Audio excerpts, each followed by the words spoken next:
Pues muchas gracias a todos por su atención y sobre todo a las panelistas por el tener el honor y privilegio de estar en este foro. En verdad es para mí toda una distinción estar con las personas que hoy nos acompañan y empezaremos por presentar al representante de Seguro Popular. Tenemos a Miguel que viene representando a la Dirección de Gestión de Servicios de Salud de la Comisión Nacional de Protección de Seguros de Salud, mejor conocidos como Seguro Popular. Él es doctor en Maestría y Salud Pública, así como en Administración de Hospitales. Muchas gracias. También está con nosotros, representando a los seguros, Manuel Hernández, no, se me fue el nombre. Manuel Hernández, que viene representando a los seguros a AMIS. Él tiene una experiencia en todas las aseguradoras que han tenido que ver con salud. Posteriormente está David Vaca, que viene representando al Instituto Mexicano de Seguro Social en la Coordinación de Planeación e Infraestructura Médica. Él ha estado en diferentes posiciones como la ONU, Secretaría de Hacienda y Crédito Público, COFEPRIS, y desde hace más de un año está en el Instituto Mexicano de Seguro Social. Posteriormente tenemos a Jofre, que él labora actualmente en Medtronic y representa al Comité de Acceso y Políticas Públicas en la Asociación Mexicana de Industrias Innovadoras de Dispositivos Médicos. Jofre tiene el cargo de gerente de Acceso y Relaciones con Gobierno. Lleva más de 5 años en la industria y ha estado 5 años diferentes en diferentes instituciones de gobierno. También tenemos el gusto de tener representado a los pacientes con Gaby Alar. Gaby es la presidenta de la Asociación Mexicana de Diabetes. Lleva más de 20 años en organizaciones representando la educación en diabetes y ha tenido logros importantes como restaurantes en salud. No sé si han ido ustedes a los restaurantes y han visto el menú saludable, pues se lo debemos mucho en ello a la labor de Gaby.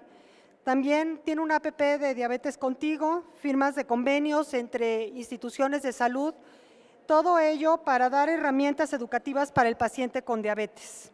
Y no por último, el menos importante, tenemos el gusto de tener a Potes, que viene representando al Consorcio Mexicano de Hospitales. Este consorcio cuenta con 41 hospitales de 20 a 80 camas, se encuentra actualmente en 39 ciudades y lleva más de 10 años de existencia y ha dado una forma innovadora de cómo hacer salud desde los hospitales privados, uniéndose de una forma diferente que ha revolucionado la medicina en México. Pues muchas gracias a todos ustedes y hoy estamos aquí reunidos porque en los últimos años la tecnología ha tenido un avance vertiginoso que ha transformado la medicina, su acceso, y hoy tenemos acción a varios procedimientos que no los hubiéramos ni tan siquiera imaginado hace 70 años y menos hace 30. Dentro de ellos está cómo hemos pasado de una medicina totalmente invasiva a una menos invasiva, de morir por ciertas enfermedades a poder vivir hoy más de 75 años y enfrentarnos a retos de enfermedades crónico-degenerativas que antes ni nos hubiéramos pensado, ¿no?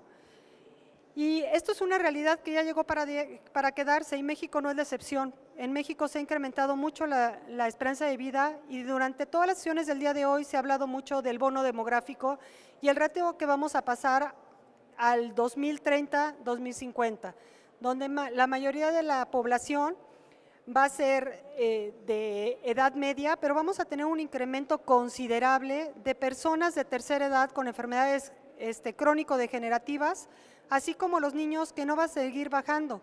Entonces tenemos un conjunto de 3 poblaciones totalmente diferentes, muy retadoras, donde tenemos enfermedades agudas, enfermedades crónicas y donde o nos dedicamos a prevenir o no sé qué va a ser de nosotros, ¿no? Y teniendo en cuenta este panorama, hay un cambio de paradigma muy grande. Se pensaba que la salud era un estado, o estabas sano o estabas enfermo. Y eso pues ya no es más, ¿no? Yo creo que más bien hoy en día la salud es un bien no renovable donde los pacientes, o sea nosotros, todos y cada uno de nosotros, tenemos que tomar acción sobre esta y poder cuidarla. Y es aquí donde están todos representados, los pacientes, las instituciones de salud, las tecnologías y las innovaciones, los fondos públicos que se bajan, como los privados, y las instituciones de salud, todos ellos creando políticas y generando servicios. Y estamos aquí para ver este reto, ¿no? Cómo el paciente puede tener acceso a la tecnología que él requiere. Y teniendo en cuenta ello, me gustaría pasar a la primera pregunta que me gustaría dirigirse al Seguro Popular y al Instituto Mexicano de Seguro Social. Han existido muchos esfuerzos de las instituciones que ustedes presiden para acercar las tecnologías y lo último al paciente.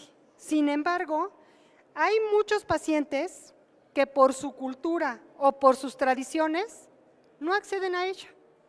¿Qué acciones han hecho ustedes para vencer estas barreras? ¿Quién gusta? Buenas tardes. Primero, para comenzar, dentro del Seguro Popular, los recursos que se destinan para los estados, de este 100%, el 3% es el Fondo de Previsión Presupuestal y de este 3%, 2% corresponde al presupuesto de infraestructura. Entonces, de aquí es donde nosotros podemos tomar para el acercamiento de las tecnologías a los pacientes.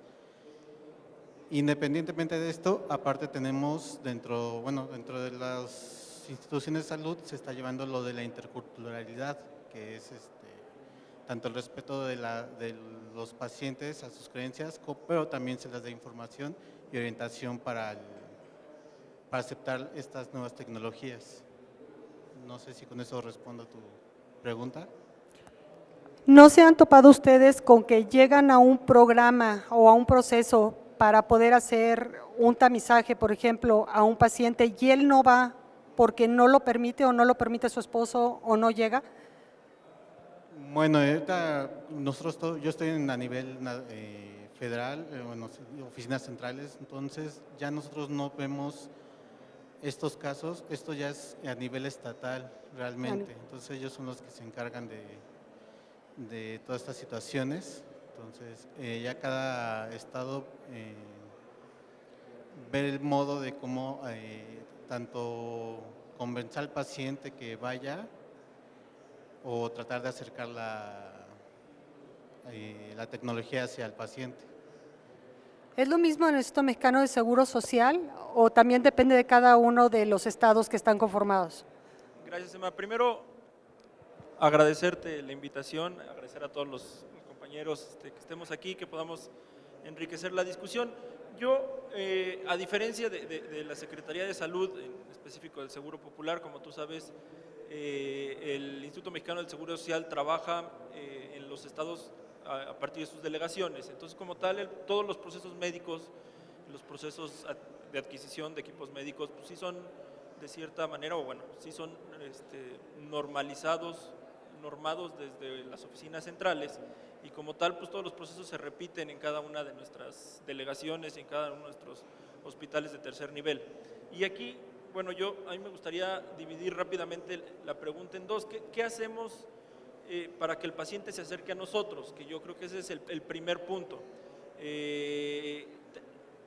Es complejo cuando tienes una infraestructura hospitalaria de muchos años y la necesidad de renovar la infraestructura y de poner nueva infraestructura, y no solamente estoy hablando de los hospitales, sino de todos los equipos, pues crece a una tasa en la que los ingresos del instituto no crecen. Sin embargo, lo que sí tratamos de hacer y hemos venido tratando de mejorar es la calidad en cuestión de aspecto que tienen nuestras instalaciones, la calidad en cuestión de trato que dan nuestros médicos, nuestras asistentes médicas, nuestras enfermeras. Existe el programa SERIMS, que es un programa que tomamos todos los trabajadores del instituto a nivel nacional, que nos ayuda a concientizarnos, a humanizarnos un poco respecto al trato. Sabemos que el instituto tiene un gran reclamo respecto al trato que le damos a los pacientes, no solo a los pacientes, sino a todos aquellos derechohabientes que se acercan con nosotros, no solo en temas médicos, sino en otros temas. Y en tema de tecnología tratamos de acercar la última tecnología, no solo en temas, diría yo, de eficiencia terapéutica, sino, y aquí hablo, por ejemplo, los mastógrafos de esta nueva generación son mucho menos invasivos y son mucho más, tienen este entendimiento de que la toma de muestra para las mujeres no es cómoda y han venido mejorando en ese sentido y nosotros lo tratamos de hacer así. Después pues nos metemos a la especialización de cada uno de las enfermedades, sobre todo de estas enfermedades que claramente tienen alguna barrera o cultural o religiosa inclusive dentro del trato que damos. Pongo un ejemplo, no sé si ustedes han visto en la delegación de FESUR, en la Condesa tenemos hoy, en el mes de octubre pasado inauguramos la primera clínica de mama, que con algunos temas hemos podido lograr que casi toda la plantilla que está ahí sea mujer, ¿no? Para que las mujeres se sientan más cómodas de estar ahí. Que los radiólogos, si bien no hacemos ninguna distinción para contratarlos, pero sí que los radiólogos que estén tomando la muestra ahí sean mujeres y que a final de cuentas todo este proceso de atraer a la mujer a la clínica de mama, que se haga su chequeo y que podamos tener oportunidad en atenderla, porque a final de cuentas si no se hacen el chequeo las vamos a tener en una etapa posterior de la enfermedad mucho más cara y en condiciones de bienestar peores, se sientan cómodos de acercarse con nosotros y de hacer todo el procedimiento en una etapa temprana con unas condiciones óptimas para que no se vaya a sentir incómoda o no tenga algún problema. Y así lo podríamos decir con nuestro programa de IMSS Prospera, en donde tenemos las clínicas rurales y al lado o dentro de la clínica rural tenemos a las parteras certificadas, ¿no?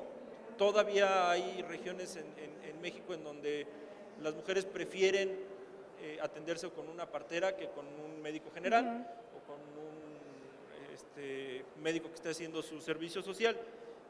Tenemos como tal, yo no le llamaría un programa específico, más bien me referiría a que la institución ha ido resolviendo punto por punto temas que hemos descubierto que dejan de atraer al paciente, ¿no?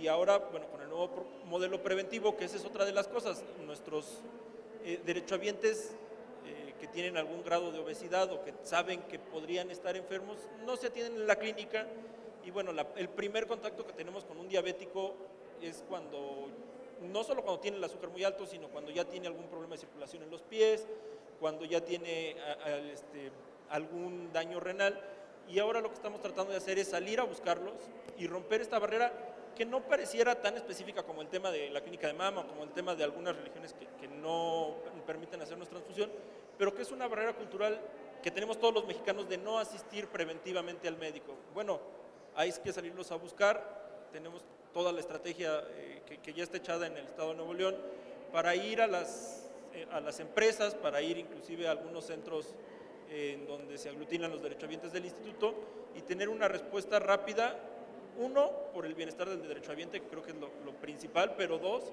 porque financieramente en algún momento este estilo de vida y este estilo de atención médica se terminarían comiendo los recursos del instituto si no actuamos hoy y si no nos metemos a romper todas estas barreras que bien mencionas. ¿Este modelo tiene algo similar con el modelo del Distrito Federal de Médico en su Casa? Mira, es distinto desde el punto en el que pues, nosotros solo atendemos derechohabientes del IMSS. Entonces, sí. el perfil es distinto. ¿En qué sentido? Los empresarios están muy interesados en que sus trabajadores estén sanos. Nosotros estamos muy interesados, uno de los mayores gastos del IMSS es el pago de incapacidades, el pago de pensiones, el pago de retiro, riesgos de trabajo. Entonces también a nosotros financieramente nos hace mucho sentido intervenir mucho antes en las empresas. Yo no lo pondría así porque el tema que hace el Distrito Federal me parece que es más bien un tema de ir checando casa por casa, cuestiones que van más allá de la salud, sino de la salubridad de la casa y no. Lo que queremos hacer es identificar a las personas diabéticas, identificar a las personas hipertensas muchísimo tiempo antes de que ellos vinieran al instituto, y con eso mejorar su calidad de vida, mejorar el bienestar que tiene su familia, pero también, bueno, mejorar la relación que tiene el instituto con las empresas y mejorar las finanzas del instituto en temas de atención médica, que eso creo que es lo más importante. Muchas gracias. Gaby, yo te preguntaría, desde el punto del paciente, ¿cómo ves tú la tecnología? ¿Si tenemos acceso oportuno a la tecnología con este tipo de iniciativas en el que buscas llegar al paciente y sobre todo en el tema de diabetes para ser más oportuno? ¿Cómo lo ves tú desde la perspectiva del paciente? ¿Sí está llegando? ¿Qué nos falta? ¿Cómo vamos? Pues si hablamos de tecnología, evidentemente no. No hay ningún paciente con diabetes que tenga automonitoreo. Siempre digo, los que ya me conocen lo han escuchado varias veces, me parece un crimen que un niño que vive con diabetes tipo 1 no les den tiras reactivas.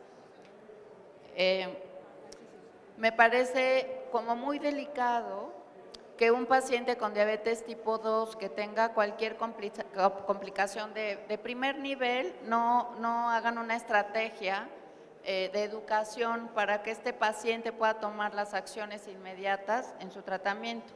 Nosotros nos especializamos en educar y cuando educamos, algo que es muy importante para el paciente y sus familiares es qué hacer en el momento de complicaciones agudas, o sea, qué hago en caso de una hiperglucemia, una hipoglucemia y cómo lo resuelvo en el momento.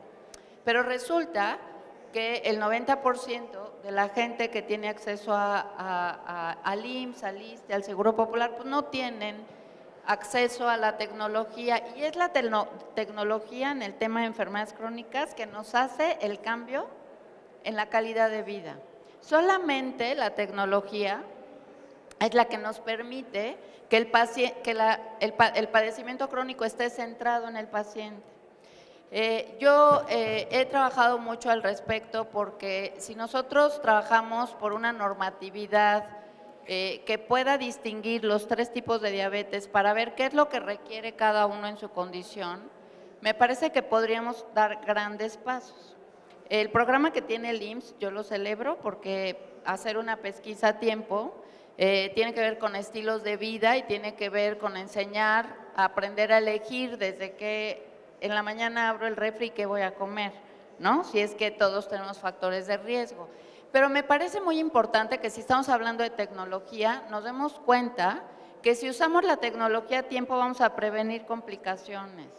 Si los niños con diabetes tipo 1 tuvieran tiras reactivas o tuvieran una bomba de insulina, podrían vivir saludablemente muchísimos años. Lo mismo un paciente con diabetes tipo 2. Creo que son los conceptos y a los que tenemos que como llegar a acuerdos. Hablar de la integridad del paciente tiene que ver no solo con educación, sino con acceso a la tecnología, que es lo que les da verdaderamente una calidad de vida y evitar las complicaciones. Entonces, el automonitoreo es algo que luchamos muchísimo. Si un paciente con diabetes tipo 2 se toma la muestra de glucosa por lo menos 2 veces a la semana, previene complicaciones, ¿no? Entonces, bueno, pues nosotros trabajamos muy duro en eso. Yo sé, Gaby, no sé si alguien quisiera añadir algo. Gracias. Bueno, para nosotros en el sector privado, con una visión social, déjenme decirlo de esa manera, sí vemos muy importante, sí vemos como un eje fundamental que el acceso a la tecnología para los pacientes tiene que ver con accesibilidad financiera. O sea, de eso estamos hablando a final de cuentas. O sea, no es que no estén disponibles los equipos, es que simplemente financieramente no están accesibles para la población. Y ahí es donde creo que requerimos urgentemente hacer un cambio en el modelo. De repente hemos escuchado mucho el tema de privatizar la salud pública y más bien creo que tenemos que socializar la medicina privada. O sea, cómo hacerla llegar a más gente a menor costo posible. Y eso implica organizar los mercados de manera diferente, cambiar los incentivos, porque por ejemplo en el sector privado los incentivos están orientados hacia la enfermedad. ¿Sí? Si el paciente con diabetes se complica, bien para alguien, ¿sí? Y eso está mal. O sea, debiéramos de cambiar el modelo de manera que la parte financiera se preocupara por mantener al paciente sano. Y entonces sí, va a haber mayor inversión en tecnología para prevenir. Y no esperar a que se enfermen los pacientes, donde el costo es mucho mayor, ¿sí? Y no es beneficio para nadie, ¿no? Adelante, Jofre, por favor.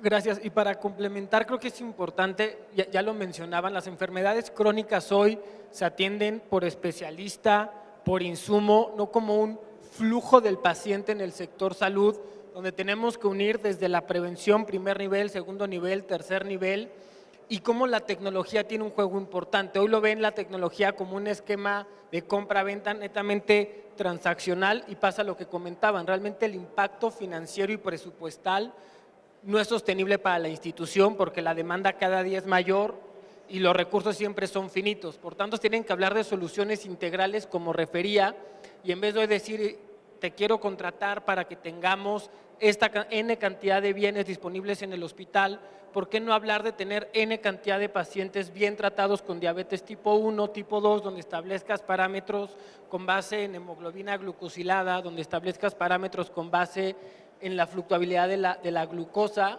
¿no? Donde realmente puedas medir los resultados en salud y por tanto todos tienen una corresponsabilidad, ¿no? El proveedor, el pagador y el paciente, ¿no? Porque tampoco es exigirle a la institución y todos como pacientes nos quejamos a veces del IMSS, pero pocos tenemos pues esa constancia de ir al médico realmente a hacer prevención. Llegamos cuando ya estamos muriéndonos de dolor y pedimos que nos lleven a urgencias. Entonces creo que debe ser un compromiso, como decía, de ambas partes y voltear a ver estas soluciones basadas en valor, en resultados, en salud, pero también en resultados económicos, que es el pilar de toda institución. No sé si alguien quiere añadir. Adelante. Ok, en el tema de seguros, el sector asegurador, el mayor reto que está enfrentando con el acceso a la tecnología es que las enfermedades crónico-degenerativas, el impacto que está teniendo en el gasto es de manera muy importante. Por ejemplo, el cáncer hoy representa un 20% de lo que gastan las compañías de seguros solo para la atención del cáncer. Después de ahí siguen enfermedades del corazón, enfermedades neurológicas, enfermedades de la columna, todos los procedimientos para hombros, rodilla. Solo estas enfermedades concentran la mayor parte del gasto. Entonces, el gran reto es cómo logramos que el paciente en el sector asegurador tenga acceso a esta tecnología, pero logrando que sea costo eficiente. Entonces, desafortunadamente en el sector privado de seguros, el paciente ya llega con un diagnóstico y un tratamiento. Entonces, el reto aquí es, primero que nada, hacer una detección oportuna, porque todavía estamos muy lejos de pensar en una prevención. Estamos en el sector privado, estamos muy lejos. Lo que estamos trabajando hoy es detectar de forma oportuna para darle información precisa al asegurado y trabajar en equipo con el médico y los diversos prestadores. De esa manera podemos garantizar en el sector asegurador que el paciente está recibiendo lo último en tecnología porque evidentemente lo vamos a cubrir una vez que ya está autorizado y regulado, lo vamos a cubrir en el sector asegurador, pero tenemos que trabajar en equipo con los diferentes participantes. Entonces ahí tenemos el gran reto, ¿sí? Entonces nosotros ya todavía vamos un paso ya muy adelante con un paciente ya diagnosticado, tratado y entonces cómo lograr que esa tecnología nos ayude y sea eficiente. Bueno, pues muchas gracias. Yo creo que aquí estamos hablando de dos mundos, ¿no? El mundo de las aseguradoras privadas, que es el 9% de los pacientes mexicanos, y el mundo de las instituciones de salud, que son el 90% de los pacientes mexicanos. También se puso algo muy interesante en la mesa. Estamos viendo como que la tecnología puede ser una solución y cuando hablamos de tecnología igual pensamos en dispositivos o en farma, pero tecnología va más allá, van sistemas de información, va información, expediente clínico electrónico, telemedicina, apps, nueva forma de comunicación. Teniendo en cuenta que esto lo están viendo como una necesidad y una oportunidad, ¿no?, para poder afrontar los retos que ya tenemos hoy, ahí me surgen dos dudas. Las tecnologías tenemos las tradicionales y las de vanguardia, ¿no? Normalmente cada 3 años se van actualizando. Tenemos disruptivas o incrementales, como los iPhones, ¿no? O en los teléfonos o en los celulares, iDrops, ¿no? ¿Quién tiene usted una computadora que le dure más de 10 años y pueda bajar la última aplicación de software? Pues no, la tenemos que renovar.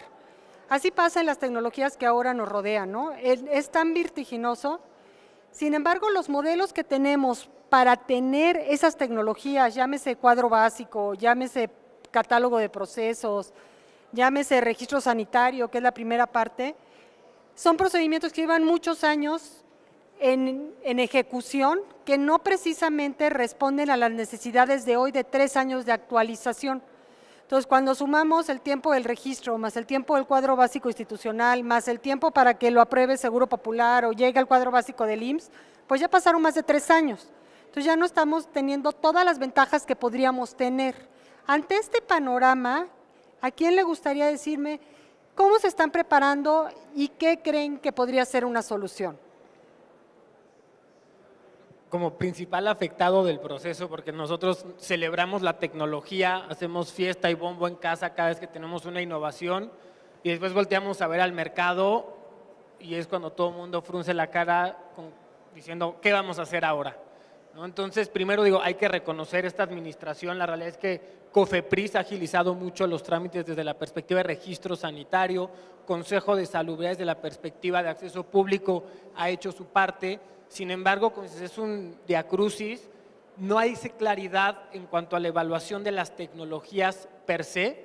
Realmente el esquema hoy de evaluar es lo mismo de evaluar un medicamento que un dispositivo médico, como bien refieres, que un equipo de capital, que los dispositivos médicos de distintos riesgos para la salud, lo cual genera mucha complejidad y opacidad en el momento de entender nosotros cómo toman las decisiones. Y creo que esto va más allá porque ese proceso de estar en un cuadro básico, en un CAUCES, dentro del Fondo de Protección de Gastos Catastróficos, es únicamente un proceso para acceder al catálogo, no es un proceso para acceder al paciente.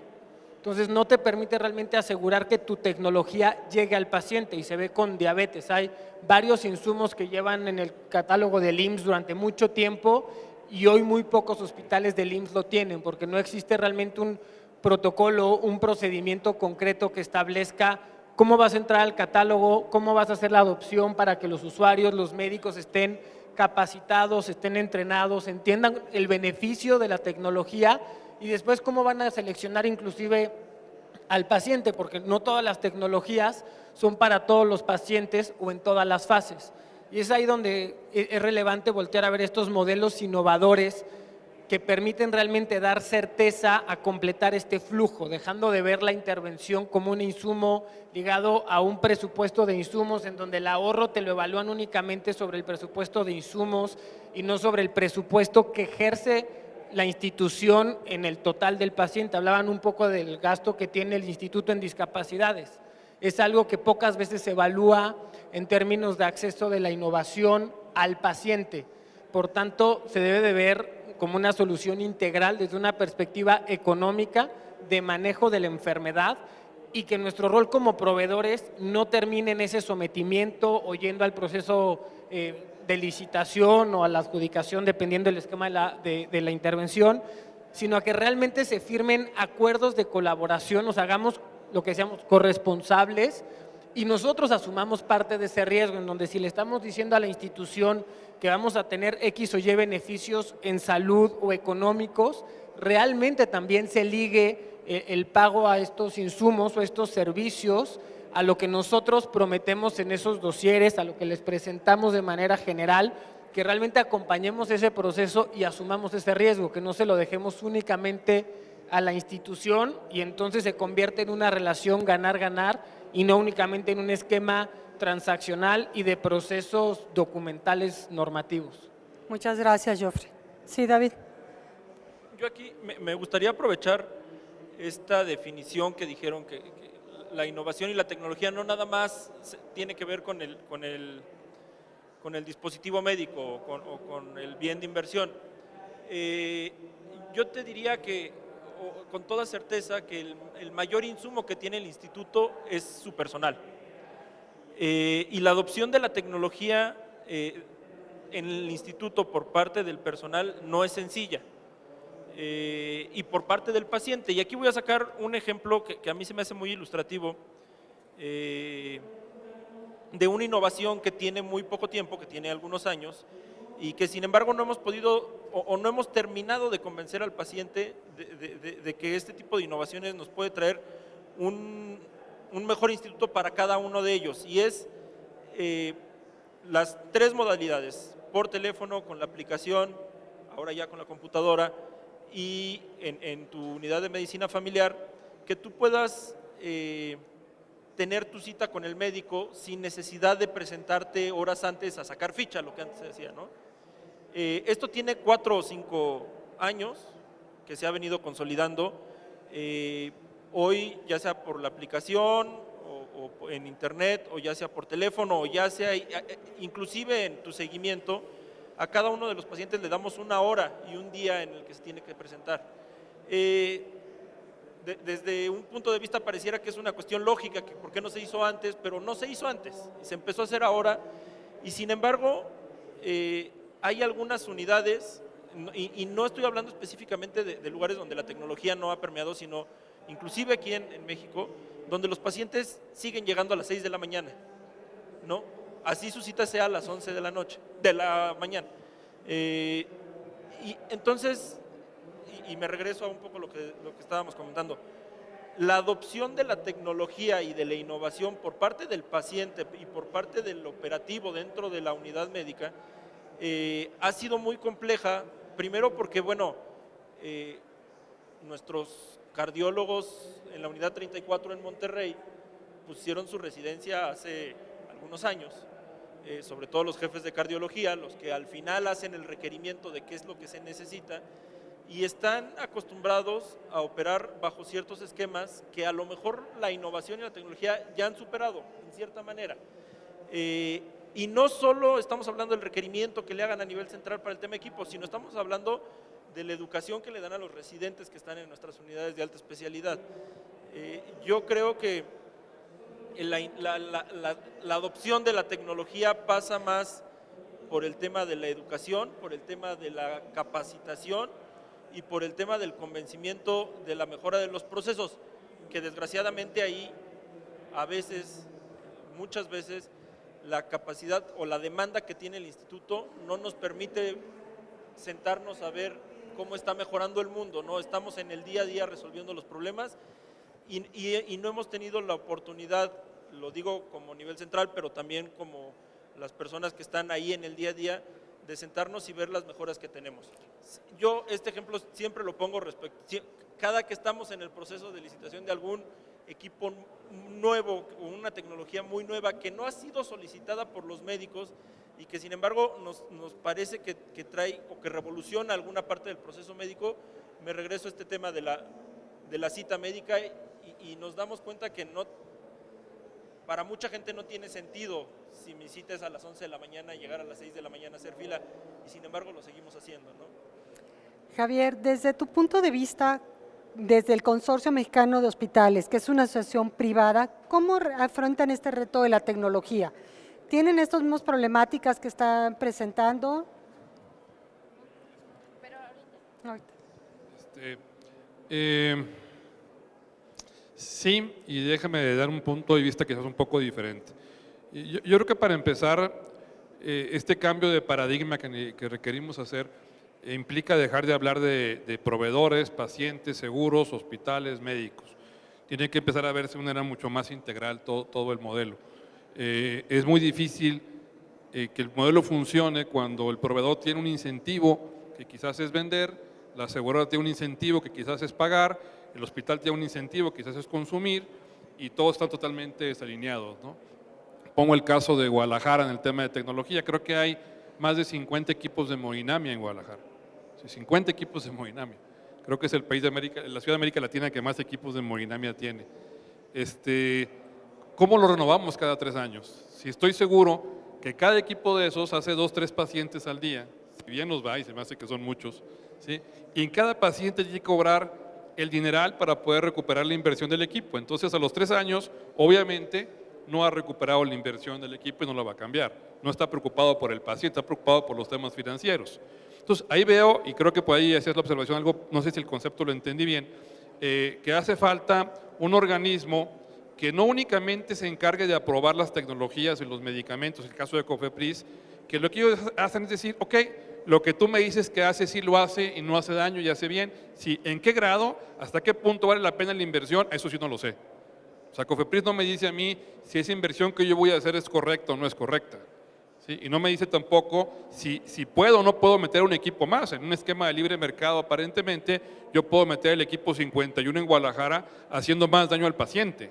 Más que uno pensaría, oye, más oferta, mejor. No, en salud, por lo menos en lo privado, las reglas de economía se rompen. O sea, más oferta no es menor precio. Uno pensaría, oye, ofrezco más tecnología, hay más volumen, va a bajar el precio. No, cada uno trata de recuperar su inversión, el paciente llega cautivo, le cobro alto, y realmente el mercado no mejora, ¿no? Entonces, ese tipo de condiciones creo que no nos hemos sentado a platicarlo para ver qué tenemos que hacer.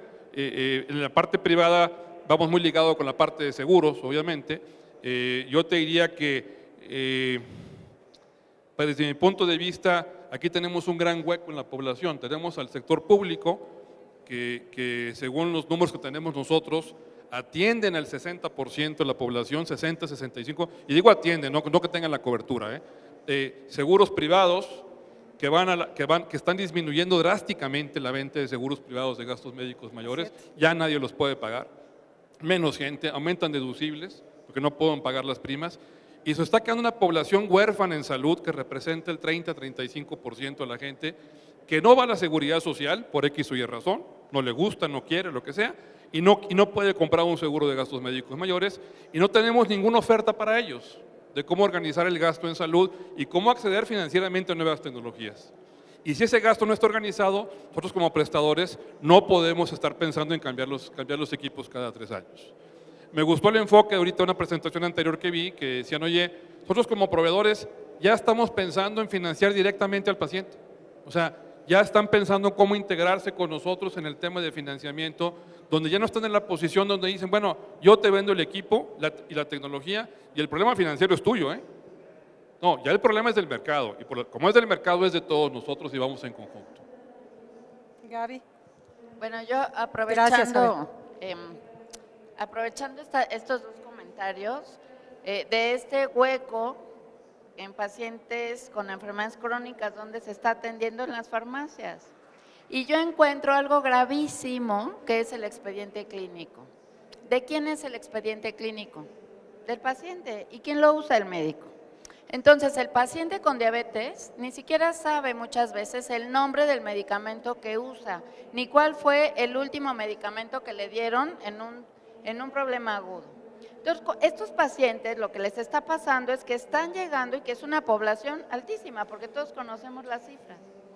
Llegan a estos lugares, los atienden gratuitamente, les dan los medicamentos para cualquier afección que tengan, y resulta que nadie lo anota en ningún lugar. Lo más grave es que el paciente no lo anota.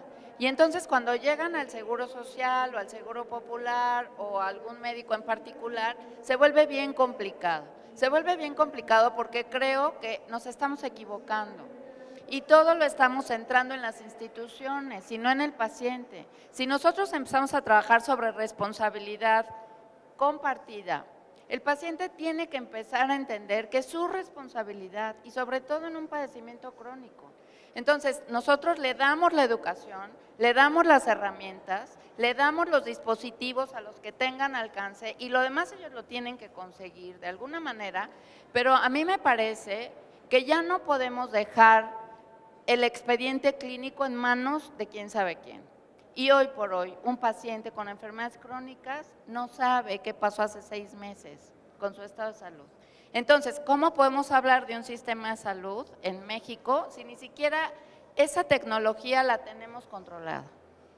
Entonces, yo creo que algo que sería como muy bueno es que el paciente lo empecemos a educar a que él vaya anotando en su teléfono cada consulta y cada que va a una farmacia a recibir un tratamiento, o que va al Seguro Social, o que va, ¿no? Y que pueda hacerse responsable para poderle dar premios al paciente y no al médico o a la institución. Cuando yo escuchaba estos programas de intentos muy buenos que se hace, donde se va premiando al médico, yo digo, ¿por qué no premian al paciente? Si yo me porto bien y voy teniendo mis cifras y demás, denme insumos, denme mejores tecnologías para que yo pueda estar con una mejor calidad de vida y me corresponsabilizo para evitar complicaciones. Pero la mayoría de las veces, todos estos incentivos se vierten en o los médicos o los institutos, digamos, hospitales o este tipo de cosas, y no en el paciente. Creo que debemos centrar más en el paciente, la tecnología. Bueno, aunado a esto, yo sí tengo una experiencia de Programa Nacional de Telemastografía, donde se hicieron todos los esfuerzos, ¿no? A prevenir, dar, llegábamos, se detectaba primero, iban los pacientes, ¿y qué pasaba? 4 meses a que se diera la cita real, ¿no? Entonces el diagnóstico ya no servía. ¿Y cuál era una de las cosas que teníamos? Era que los doctores ganaban más si era más compleja la cirugía. Entonces, esto creo que recapitula todo lo que estamos viendo, ¿no? Ante esto que tenemos aquí, lo que se ha puesto en la mesa el riesgo compartido, el que el paciente tenga una mayor participación o que los modelos estén enfocados totalmente en el paciente y cómo ayudarlo, ¿no? Salirnos un poco del esquema del pagador o el proveedor o el financiador o el de la tecnología, sino en el que realmente la tiene. Ante esto que es una nueva forma y que los millennials lo hacen súper bien, ¿no? Ellos van y compran por internet y le vendes mal una vez, pero a la segunda no le vuelves a vender en la vida, ¿no? ¿Cómo se está preparando las instituciones para atender esto, para tener esta ventaja, poner al paciente como el centro, que sea el que retribuye y que podamos medir o recompensar sus acciones para darle mejores oportunidades, ¿no? Perdón, mira, es bien interesante lo que comentas. De hecho, en nuestro caso en particular, cambiamos toda la visión de la organización. Hace 10 años nos veíamos como una red de hospitales. Hoy estamos creando lo que llamamos el primer sistema de salud privado en México. Le estamos haciendo un concepto diferente, donde estamos integrando hospitales, médicos, sistemas financieros, modelo de prevención y el paciente como centro de todo el modelo. Es muy fácil decirlo, déjame de comentar lo que todos decimos lo mismo, oye, no, el paciente es lo más importante. Es complicadísimo, o sea, yo me he inventado 3 días completo encerrado con directores y acabo y digo, no logramos el objetivo, ¿sí? Diciendo, oye, el paciente es lo más importante, sí, pero nosotros los médicos, nosotros los hospitales, nosotros las aseguradoras, y es difícil romper el modelo. ¿Dónde está la base? En realmente ver lo que el paciente necesita, lo que el paciente quiere, no lo que yo quiero ofrecer, ¿sí? Y eso nos cambia todo. ¿Por qué cambiamos el modelo? Porque dijimos, a ver, ¿qué requiere el paciente? 10 expedientes en papel con 10 médicos diferentes, ¿sí? Tecnología de punta que no puede pagar, médicos que no están disponibles cuando lo necesitan, que cobran caro porque conviene el modelo, premia los incentivos en costos altos. Vamos a tratar de cambiar todos esos paradigmas. Estamos integrando un modelo con sistemas financieros, ¿sí? Buscando seguros más económicos. Sí se puede, claro que se puede. Un tema que yo tengo bien claro, los seguros de gastos médicos actualmente están diseñados para los hospitales, no para los pacientes, de entrada.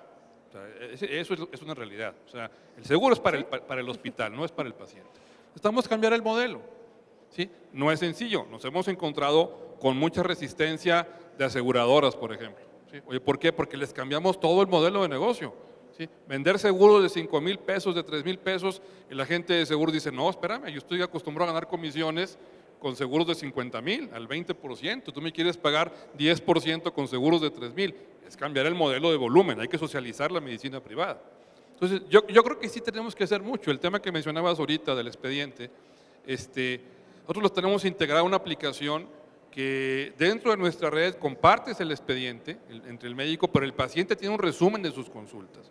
¿Por qué? Por lo que mencionábamos ahorita. Los últimos años puedes ir visto 10, 15 médicos y no tienes una letra de información de tu expediente. Entonces, esa información es importante que el paciente la tenga, pero además pasarle un algoritmo que nos permite ir detectando programas de prevención.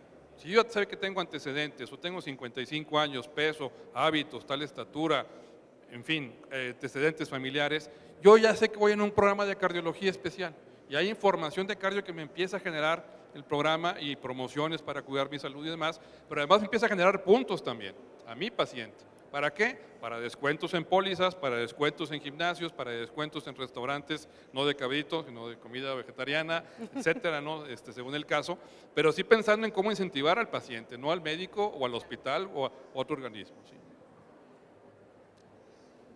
Respondiendo al punto de qué está haciendo el sector asegurador para poder ofrecer esto al paciente, yo te diría que el modelo va a cambiar, se tiene que transformar el modelo.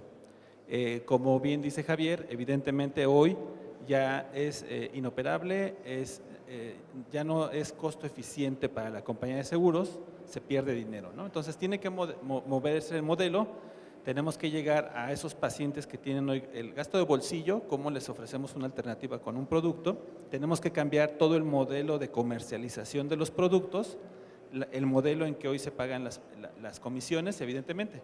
Entonces, es un mercado diferente con un producto diferente. ¿Se va a transformar? Sí, porque es esa necesidad, no va a ser tan rápido y van a empezar a salir productos en donde ya puedas asegurar a personas enfermas, que hoy eso no es posible, ¿no? Entonces, hoy puedas asegurar a una persona enferma y que el mecanismo es, si tú te cuidas y me demuestras que te cuidas, yo te sigo asegurando. Si tú no te cuidas, entonces ya automáticamente se rompe el esquema. Entonces, creo que ahí ya viene la transformación, porque entonces el paciente se va a ver obligado a demostrar con estudios el seguimiento que está teniendo de su enfermedad. De esa manera, cuando él tenga algún otro padecimiento, pues la compañía lo va a cubrir, ¿sí? Entonces, esa es una respuesta muy puntual, ¿no? Hacia dónde nos vamos a mover, no va a ser sencillo, tenemos que unirnos todas las partes y ya subir al paciente en este modelo. Gracias. Creo que desde la perspectiva de la industria y muy específicamente de la empresa que represento, hemos empezado a hacer esfuerzos para entender metodologías, para buscar empresas como iChom, donde realmente tenemos que, uno, entender cuáles son los indicadores en salud y cómo establecerlos, y dos, cómo podemos realmente generar esquemas contractuales donde lleguemos a eso. Pongo un caso, cirugía mínima invasión en sector privado. Realmente si se adoptara, hoy dicen, oye, me sale más caro tener un quirófano de mínima invasión que tener uno abierto por el grado del médico que tiene que tener, por el equipo de bienes de capital que tengo que hacer la inversión, un poco lo de hemodinamia, y por otro lado, pues la aseguradora le da igual si viene abierta o cerrada. Sin embargo, cuando vemos el total del procedimiento, pues el paciente tuvo que tener una preparación previa, probablemente pasó más tiempo en recuperación. Entonces, digamos, la cuenta en esa perspectiva aumenta, pero nadie está realmente premiando que se haga este tipo de cirugía mínimamente invasiva, donde el primer beneficiado es el paciente por tiempo de recuperación, por riesgo generado, y que si uno hace la sumatoria, pues al final es más benéfico, digamos, económicamente. Por tanto, si llegamos a este tipo de acuerdos donde al proveedor de los insumos, en este caso la compañía, pone también los bienes de capital absorbiendo un poco este riesgo financiero, tener que hacer la inversión, establecemos esquemas para optimizar el cómo se utiliza ese quirófano, cómo es el flujo del paciente, y la aseguradora por otro lado restringe el pago y dice yo únicamente voy a pagar 3 días, evidentemente sin complicaciones con estos insumos. Estamos dando una predictibilidad del gasto a la aseguradora, donde podría decir, bueno, puedo cubrir más pacientes porque ya sé que no se me va a disparar o no voy a tener tanta variabilidad en el gasto, uno abierto versus uno cerrado, de 3 días de recuperación versus 10 días, y como este ejemplo creo que podríamos seguir, inclusive en el caso también con la parte pública, en donde realmente hoy pues dices, oye, me interesa un insumo y hago un esquema de adquisiciones únicamente con una descripción lo suficientemente amplia para no generar un problema de monopolio, de competencia económica, pero no premio la calidad, no premio que este insumo me disminuye los eventos adversos y por ello tengo menos reingresos, o es un insumo que me garantiza el proveedor que si hay que hacer una reintervención, pues el proveedor que me vendió el insumo va a tener que cubrir esa reintervención. Entonces estamos generando ya un cambio de perspectiva y realmente un cambio de paradigma de decir, si empezamos del fin último, que es el resultado en el paciente como flujo, no únicamente al momento de hacer la intervención, que aparte la gran mayoría de estas son enfermedades crónicas, como hablan del tema de la obesidad, de la diabetes, las enfermedades cardiovasculares, realmente tenemos este esquema de previsibilidad, de compartir entre el hospital, como bien decías, el asegurador o el pagador, ¿no? En este caso puede ser Seguro Popular, el mismo instituto, y el hospital, cambia la dinámica. Entonces, el foco ya no es que hay que invertir más, sino cómo logramos ahora atraer al paciente y al médico para que en el instituto, pues el mismo médico dice, yo hago 5 cirugías, tú me vienes con una propuesta para optimizar el uso de mi sala de hemodinamia, por ejemplo, pues estás atentando contra mí porque vamos a poner a marchas forzadas a hacer 20 y yo no tengo un beneficio real ni un reconocimiento real. Entonces, creo que el esfuerzo, al menos de parte de compañías como la que yo represento, Medtronic, realmente estamos buscando eso, estamos comprometidos, hemos tenido acercamiento con instituciones y cuando planteamos esto nos ven como loquitos, nos dicen que está muy padre, pero que luego lo platicamos. Entonces yo abro la invitación a decir, pues hablamos mucho de teoría, mucho de cómo debiera ser, pero hoy es una realidad, hoy hay estos modelos en España, hoy hay estos modelos en Estados Unidos, tanto en público como en privado. ¿Por qué no empezar con una enfermedad, con un hospital, con una corte de pacientes? Hay metodologías que establecen pasos muy específicos desarrollados por el profesor Michael Porter para justamente hacer un pilotaje y ver qué resulta, y si logramos que salga bien, pues pudiera ser el nuevo esquema de pago a lo mejor del Fondo de Protección para ciertos padecimientos.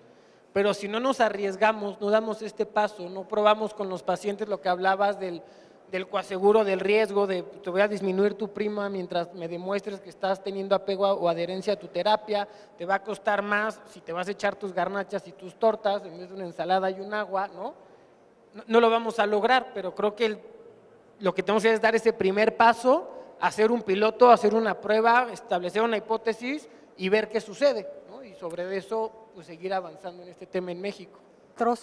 Tercero es ver cómo se puede implementar, y el más difícil es monitorear la información y establecer el horizonte temporal, que tenían que ser metas muy concretas en menos de un año, que es muy difícil tener la consecuencia a largo plazo.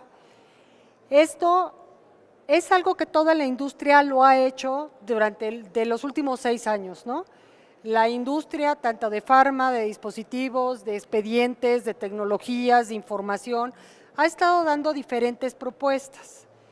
Como bien dijo Javier, a nosotros tuvimos que cambiar el modelo al paciente. Seguro Popular tiene en el centro de salud el que el paciente que no tiene otro acceso pueda llegar a ello. Paga los servicios de acuerdo a los días de hospitalización y días cama. Este tipo de modelo podría pensarse muy innovador cuando tú das una tecnología y los costos asociados inmediatos bajan. Sin embargo, a la hora de implementarlo, esto no se da. ¿Por qué? ¿Qué está pensando Seguro Popular? ¿Se puede hacer? Y lo mismo sería para el IMSS. ¿Están planteando ello y cómo lo medirían?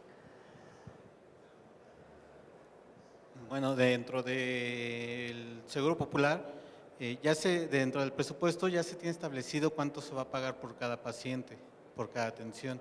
Eso es a nivel estatal y de las intervenciones de causas. Bueno, también del fondo ya se tiene un mayor presupuesto, pero también ya se está poniendo un proyecto de ese tipo en cuestión de con institutos nacionales y en los estados. Entonces, es lo de la compensación económica, donde el estado le paga a los institutos o de un estado a otro le paga por las intervenciones que atienda. Y aquí ya se establece un modelo de donde se va a pagar por ciertos días de internamiento, y ahí va el riesgo compartido de que ya sea yo, o le pago yo más por los días que yo establecí, o él lo tiene más días hospitalizado, independiente de que nada más le pague cierta cantidad de días. ¿En este modelo nada más están las instituciones de salud o tienen planteado plantear a todos los aspectos? Como aquí tenemos todo el ecosistema, ustedes serían los pagadores, el prestador de servicios, faltaría la industria, las organizaciones de paciente, ver si hay vinculación con la iniciativa privada, que quede esto como una política. ¿Cómo está planteado? Ahorita por el momento nada más está planteado entre los estados y las instituciones de salud, lo que son los institutos nacionales. De Pero está primera planeado para abrirse. Y del IMSS, está bueno, ¿eh? Mira, yo creo que el instituto no es… la mayor fuerza del instituto, sin lugar a dudas, la parte de la salud. Sin embargo, Es lo que menos pesa. el brazo que tiene el instituto hacia otros sectores que no tienen que ver con la salud es muy grande. Yo aquí tocaría un tema que no corresponde a mi área, pero más o menos he conocido la propuesta que trae la Dirección de Incorporación y Recaudación, que va muy de la mano con el modelo preventivo, o más bien que se detonará con el modelo preventivo. ¿Quiénes son los principales? Sé que estamos poniendo al paciente como el número uno, pero quitando a un lado al paciente, ¿quiénes son los principales preocupados de que el instituto dé un buen servicio de salud? Son los patrones, ¿no? Claro. Y en ese sentido, nosotros hemos encontrado o estamos explorando la posibilidad de que el incentivo venga a través de eso, de la disminución de las primas de riesgo, de la disminución del pago de incapacidades, de los días de ausencia, y a esto va el modelo preventivo, a que Perfecto. los empresarios que estén comprometidos con el modelo preventivo tengan algún tipo de incentivo, que me parece que todavía no es oficial, pero tengan algún tipo de incentivo de darle seguimiento a sus trabajadores. Es un tema muy delicado porque el decirle al patrón que tiene 3 trabajadores diabéticos podría llevar una consecuencia que no estamos buscando, sino más bien el seguimiento a todos los trabajadores de parte del patrón en su relación que tienen con la parte de salud del instituto, les podría llevar a tener incentivos en la otra parte que tiene más fuerte el instituto, que es la parte de recaudación e incorporación, y que sin lugar a dudas los patrones siempre están buscando las mejores condiciones de salud para sus trabajadores, pero también siempre están buscando que sus primas de riesgo sean menores, que las multas o los recargos que les hace el instituto por la falta de pagos sean las menores, y que la evaluación que al final de cuentas hace la Dirección de Incorporación a ellos considere el buen comportamiento que pueden tener los patrones con los trabajadores. Y así nos voltearíamos a ver a la parte sindical, no a la parte sindical del instituto, a la parte sindical de las empresas, que son los otros que estarían interesados en que los trabajadores dieran una aportación menor, siempre y cuando de la mano de ellos tuviéramos un compromiso de un seguimiento, así como el patronal, un seguimiento sindical al estado de salud de las personas. A final de cuentas, creo que lo principal del modelo que pone en el centro al paciente es el convencimiento de que el paciente es el que está en el centro. Y otra vez me regreso a mi ejemplo. Si el paciente no está convencido de que él es el que se tiene que acercar con nosotros en un momento en el que su salud quizá no se lo está reclamando, pues va a ser muy complejo echar a andar todos estos incentivos y estos esquemas, cuando al final de cuentas el instituto tiene una relación, digamos, horizontal con todo el sector productivo, que se refleja en el estado de salud de cada uno de los trabajadores y de los derechohabientes, y que si no están convencidos ellos es muy complejo. Regreso al tema de la innovación y del modelo centrado en el paciente. Para nosotros tenemos muchos modelos de atención a la salud. El día de hoy se atendieron 600,000 consultas en las unidades médico-familiares y mañana van a ser otras 600,000 y así sucesivamente. Poner los incentivos para que todo el funcionamiento, y estoy hablando solo del primer nivel, tenga como principal objetivo el que el derechohabiente reciba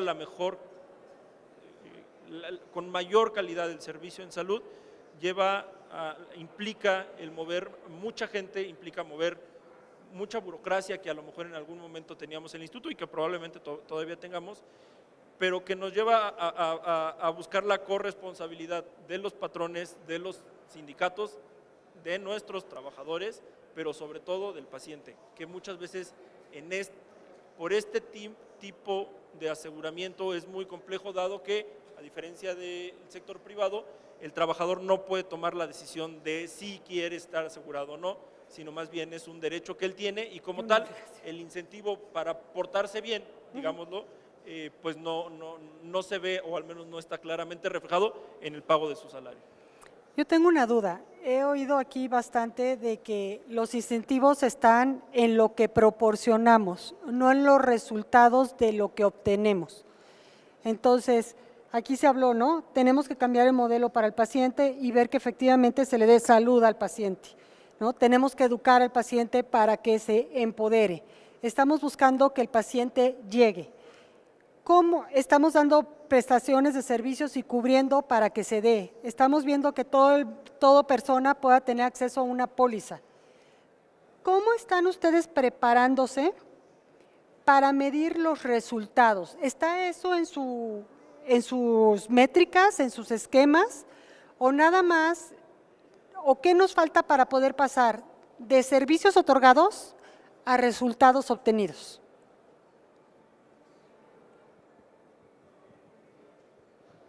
Sí, y déjame primero, quisiera felicitar al Seguro Social, que creo que la campaña de prevención que están haciendo es muy buen primer paso en ese sentido. No se había hecho y creo que vale muchísimo. Y sin embargo, no es una crítica al Seguro Social, es una crítica al sistema. Creo que el tema de prevención debe ser una política de Estado, más allá de la Secretaría de Salud, mucho más allá. La Secretaría de Salud debe ser educación, economía, etcétera. O sea, no es un tema que podamos únicamente colocar en el tema de salud y obviamente únicamente en el tema de la parte de los trabajadores, de la parte de seguridad social, ¿no? Por una parte. Por otro lado, creo que estos sistemas cerrados que estamos tratando de promover de alguna manera, que nos permiten controlar cierta población, nos llevan a cambiar los indicadores. Ya no se trata de cuántas hemodinamias hicimos, se trata de cuántas logramos que no se hicieran. Y en el sector privado, el futuro, el negocio del futuro debe ser la salud, no la enfermedad. O sea, buscando que los incentivos estén alineados de otra manera. En ese caso, los indicadores pues, van más en función de las enfermedades que logramos contener. Sabemos de antemano que si seguimos con la tendencia actual, no hay país en el mundo que pueda con la carga de salud con las enfermedades crónico-degenerativas. No hay forma, no hay manera, ningún país por más rico que sea. La única forma es enfocarnos al tema de prevención. Y eso implica cambiar el sistema educativo, el modelo de negocio, el modelo de la seguridad social en México, digo que entre paréntesis lo menciono, estamos abajo como sistema de salud, estamos abajo de Brasil, de Argentina, de Chile, de Colombia, de Perú, o sea, estamos muy mal como sistema de salud. Entonces, el camino que tenemos por delante es muchísimo en México, lo que hay que reformar. La participación del sector privado es muy pequeña. Yo entiendo la gente de dispositivos médicos, cuando llegan a México y dicen, oye, es que comparado con otros países, valga Colombia, que tiene la tercera parte de nuestra población, hay una inversión mucho mayor. Sí, aquí los incentivos económicos están mal colocados. Tenemos que lograr que el financiamiento de la parte más bien, integrar el gasto de bolsillo, ¿sí?, al financiamiento de la salud y lograr que la parte financiera pública tenga acceso a la parte privada, que el sector privado pueda acceder a los recursos públicos, pero que no sea una dádiva, que sea un derecho que tenga el paciente de decir, y voy a decir a lo mejor una barbaridad, pero así lo veo yo, oye, yo soy trabajador, tengo derecho por ley a tener un sistema de salud, pero así como las AFORES, ¿sí? Puedo elegir la del Seguro Social, o la de Banorte, o la de X o Y Afore.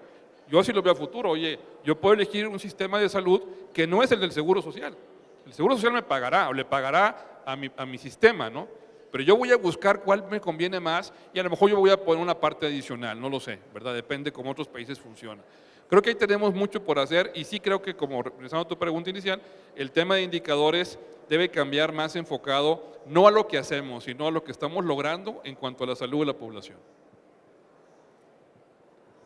Si hablamos de métricas, a mí me parece que lo más grave es que ni siquiera tenemos registro.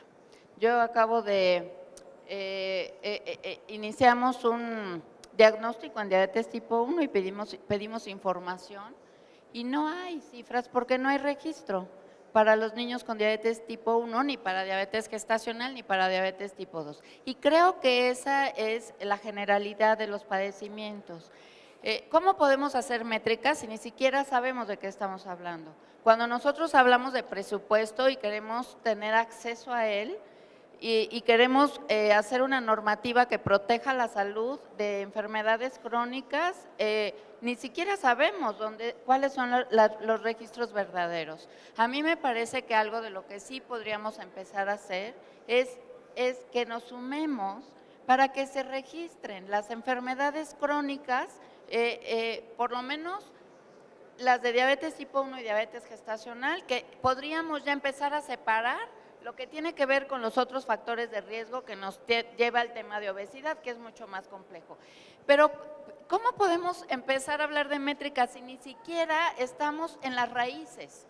Creo que ya tenemos que empezar a hacer raíces en lo que es el tema de salud y tenemos que empezar a hacer registro de las enfermedades, porque no hay en México eso. Entonces, no podemos hacer política pública porque nunca podemos hablar de cifras. No podemos pedir un presupuesto, no podemos pedirle al Seguro Social que me apoye con los niños con diabetes tipo 1, porque no sabemos cuántos hay. Y cuando me dan cifras son irreales, porque confunden diabetes tipo 1 con insulino dependientes. Entonces, creo que hay mucho por hacer en las raíces, ¿no? Yo coincido, la falta de registros, que bueno, para nosotros es muy claro. Hoy tenemos 74, 75 millones de personas que tienen un número de seguridad social activo. Sería interesante saber cuántas de ellas ha ido a su clínica o cuántas de ellas están siquiera dada de alta en su unidad de medicina familiar. Deben ser muy pocas. Y el número de pacientes que atendemos con enfermedades crónicas, que también sería interesante, no sé si lo tengamos o no, pero el número de pacientes que atendemos con enfermedades crónicas por primera vez en el segundo nivel también debe ser muy alto. Quiere decir que nunca llegaron a su médico familiar con algún tipo de gravedad o inclusive antes de la gravedad. Para nosotros, este tipo de tecnologías, este tipo de innovación, los modelos llevan a resultados de procesos que son inmediatos. Una nueva distribución, una nueva manera de ver al paciente, un equipo nuevo, un servicio nuevo dentro del hospital, se ve reflejado inmediatamente en el tiempo en el que están los pacientes en cama, la rotación que tienen nuestras camas, el número de insumos que utilizamos, inclusive de la otra parte, bueno, en la reducción de días de incapacidad, en la reducción del monto que se le paga a tal o cual trabajador por el tema de incapacidades. Para nosotros los procesos sí nos reflejan inmediatamente una mejora en el proceso, al menos, del instituto, no sé si en la salud de los pacientes, pero sí del instituto en cuestiones de ocupación, en cuestiones de demanda, en cuestiones de oferta, pero después, pues sí, otra vez regresamos nos ha hecho falta acercarnos al paciente, nos ha hecho falta convencerlo de que venga y si no irlo a buscar, que es ahora la idea que se tiene con este nuevo modelo. Hoy, insisto, la primera vez que vemos al paciente con diabetes o la primera vez que vemos al paciente con algún problema cardíaco, ya es en el segundo nivel, si no es que es en el tercero. Y nunca los conocimos y ellos nunca nos conocieron hasta que tienen el preinfarto o hasta que tienen el infarto, y relacionado con el tema de la obesidad o con alguna insuficiencia cardíaca que pudimos haber tenido mucho antes. Y eso nos lleva pues, a tener subregistro o a tener registros sentidos, ¿no? Qué cantidad de población estamos teniendo con este tipo de enfermedades, de las cuales sí están registrados en el instituto, pero no se han acercado o no hemos podido ser lo suficientemente atractivos para que se acerquen a nosotros. Tenemos 4 minutos, si gustan participar, y después la pregunta de cierre de 1 minuto cada uno. ¿Les parece? De acuerdo. Concuerdo con lo que decían, creo que este tema de los indicadores es un poco como que es primero el huevo, la gallina, porque uno se acerca a pedir un nuevo protocolo, un nuevo procedimiento y te dicen no hay datos, uno dice generemos la data, pero no se define el cómo. El expediente electrónico creo que es algo que suena muy romántico, pero que no se ha palpado. Entonces, si no nos vamos realmente a lo básico de decir cómo lo documentamos, en dónde lo documentamos, quién lo documenta y cómo lo publica, pues tenemos datos muy generales de obesidad, de diabetes. Cuando empezamos a ligar y decir la diabetes tipo 2 se va a acabar el presupuesto en salud, es con base a modelos económicos basado en supuestos, ¿no? Que son muy bonitos los modelos, pero distan mucho de la realidad. y eso no nos permite llegar a entender ni siquiera lo que decían, cuáles son las eficiencias que tenemos. Hoy tenemos un presupuesto muy escaso, pero me atrevería a decir, y meto las manos al fuego, altamente ineficiente, y no tenemos la forma más básica de medir lo que es nosotros como pacientes, qué resultados estamos teniendo con esa inversión en salud, ¿no? Si uno lo ve como si fuera una empresa, pues lo primero que te cuestionan es qué estás dando y cuánto te está costando. Y es una métrica sumamente básica para enfermedades como cardiovasculares, o sea, diabetes. Por tanto, creo que sí es un reto que si no empezamos a trabajar ya, es imposible hablar de estar centrados en el paciente, de incorporar tecnologías, de ligarlo a resultados, a pagos, y no debe ser únicamente, creo, de las instituciones públicas esta responsabilidad. Creo que todos debemos de atender el tema, generar mejores registros e inclusive escalarlos, porque hay esfuerzos de la Dirección de Epidemiología. Entiendo que el instituto está haciendo esfuerzos interesantes por tener métricas.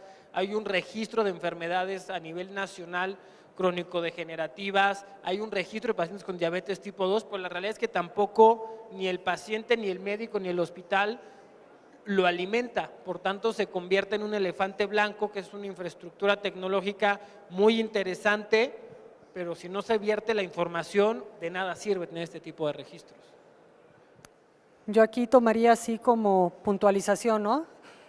Necesitamos saber dónde estamos parados, tenemos que sumarnos todos. Existen registros como el SINAIS que no son muy perfectos, pero existe algo que todos tenemos que alimentar, ¿no?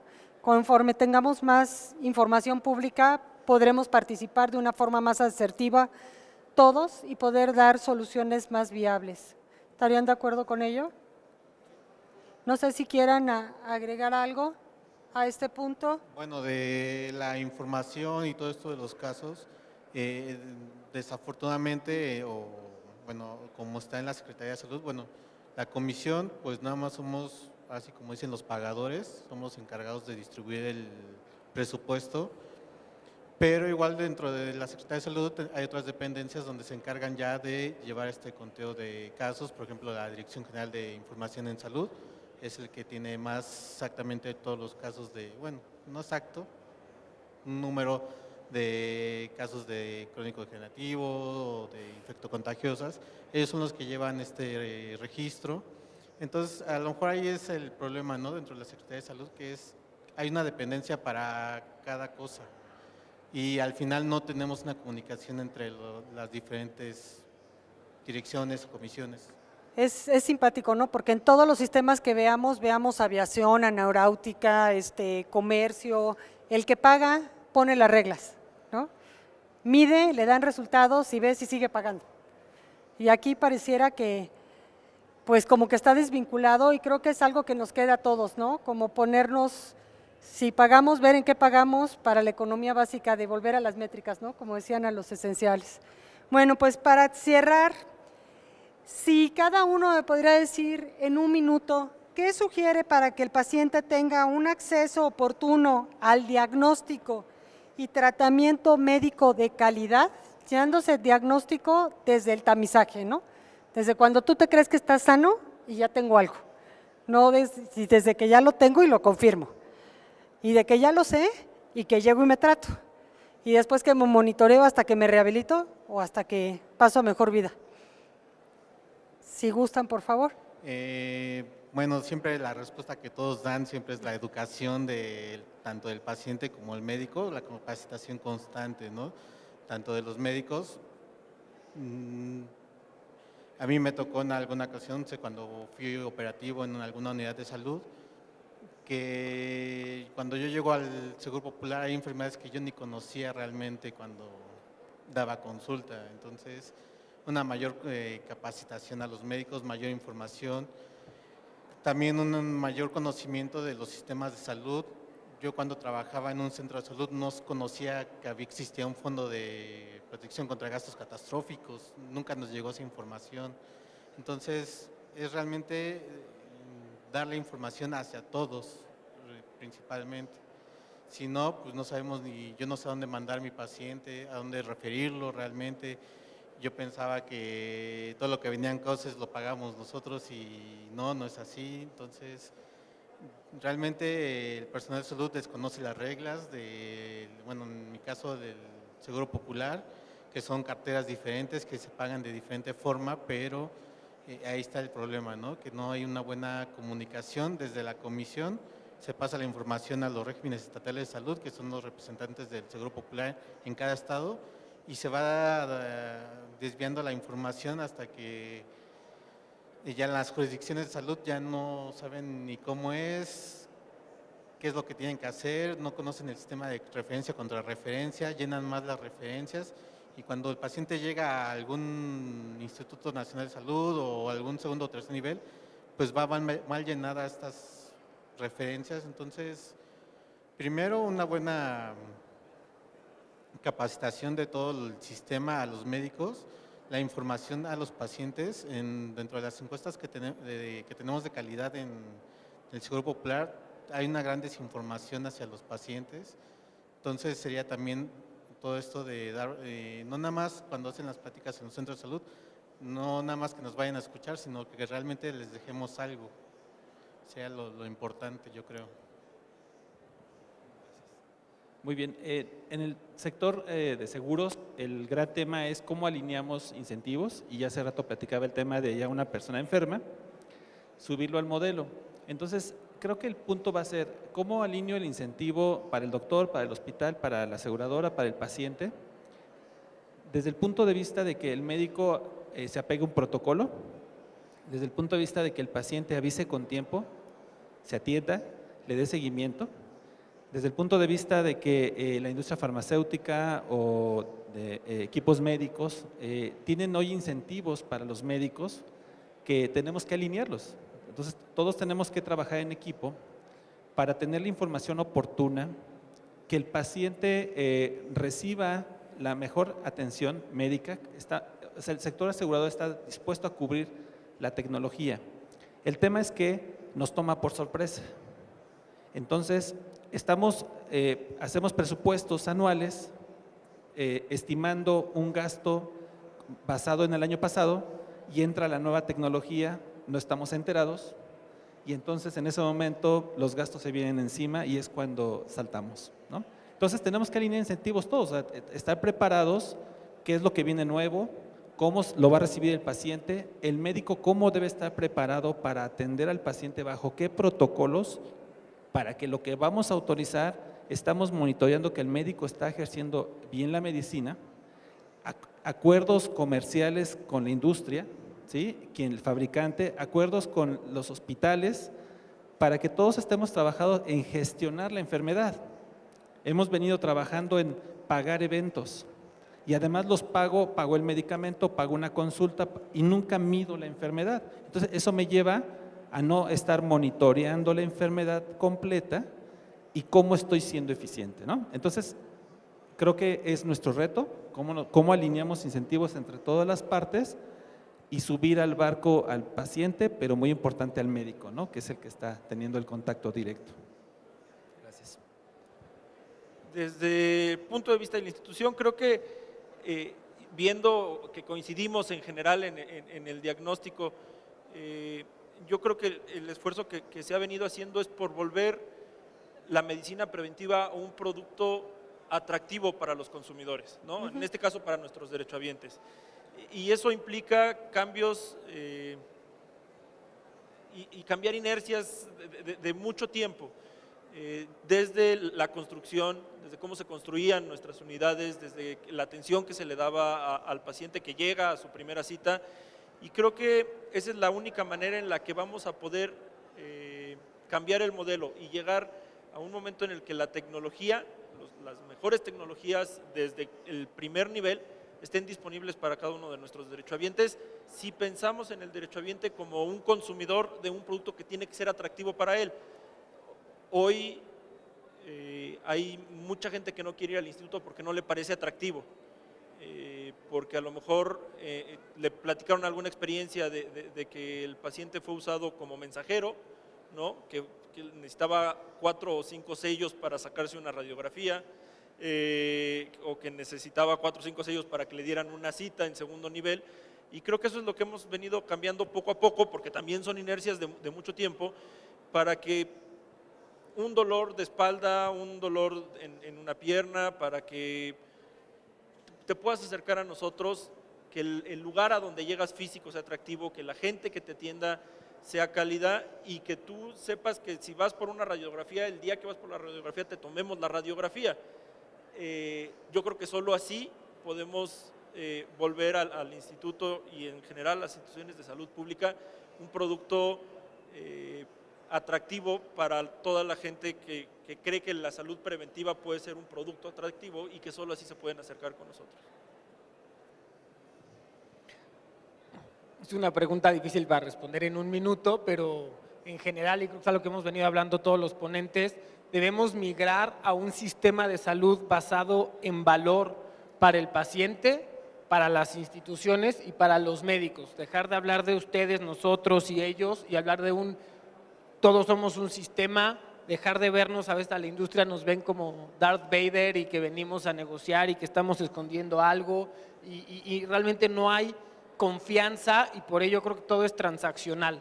Debemos empezar realmente a generar indicadores en salud, indicadores económicos, porque el tema de las sorpresas presupuestales, que un contrato de 2 años se acabe en 6 meses, no debiera suceder y realmente atenta contra el mismo sistema. Entonces, si no tenemos indicadores en salud, indicadores económicos y también indicadores operacionales, es decir, revisemos la eficiencia que estamos generando en estas 3 perspectivas para garantizar que todos estamos haciendo lo que tenemos que hacer y que realmente los esquemas no sean transaccionales, repito, sean de colaboración, sean de compromiso y de corresponsabilidad de todas las partes con una estandarización de a dónde realmente queremos llegar y a partir de ahí creo que va a ser mucho más sencillo el establecer el cómo vamos a llegar y qué tiene que poner realmente cada parte para lograrlo sin tener pretextos como barreras financieras, barreras de adopción, barrera de procesos, barreras normativas. Realmente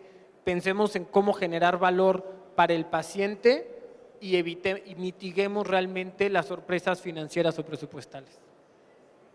Gaby. Bueno, sin duda yo creo que es un tema de educación.